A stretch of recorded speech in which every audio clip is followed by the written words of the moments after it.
decided to follow Jesus, the fire that faith lit in a quiet village. In the misty hills of 19th century Assam, in a region now known as Meghalaya, nestled a quiet village inhabited by the Garo tribe. Life was simple, the people proud and devoted to their ancestral ways, until one day, change arrived on the feet of strangers.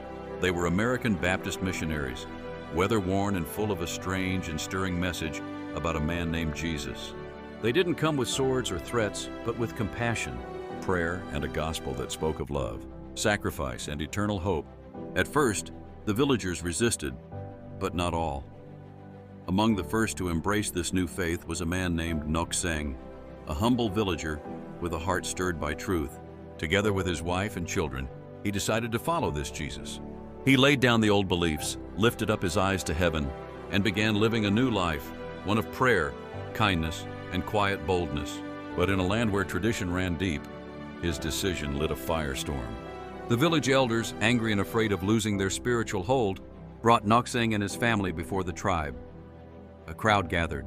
The chief, unmoved and furious, issued an ultimatum: renounce your faith or watch your family die. In that solemn moment, as silence fell over the crowd, Nokseng's voice rang out, clear, trembling, but unshaken. I have decided to follow Jesus. His children were executed before his eyes. Tears blurred his vision, but not his faith. As the air grew heavier, the chief gave him another chance. Still, Nokseng stood firm. Though none go with me, still I will follow. Next, his beloved wife was struck down. Now alone, surrounded by a hostile crowd and stained by the loss of everything he held dear, Nokseng was given one final chance to recant. He lifted his head. His voice, though choked with sorrow, carried a fire that would outlive the moment. The cross before me, the world behind me. And with those words, Nokseng was martyred. But the story didn't end in death. Something shifted in that crowd. The chief, witnessing a man willing to lose everything rather than deny his faith, was deeply moved. In time, he too came to believe. The story of Nokseng spread, first through the hills of Meghalaya, then across India, and eventually around the world. His final words, spoken in agony but filled with unwavering devotion, were turned into a hymn, set to a hauntingly beautiful Indian melody. The hymn became a global anthem of faith, sung by millions. I have decided to follow Jesus. No turning back, no turning back.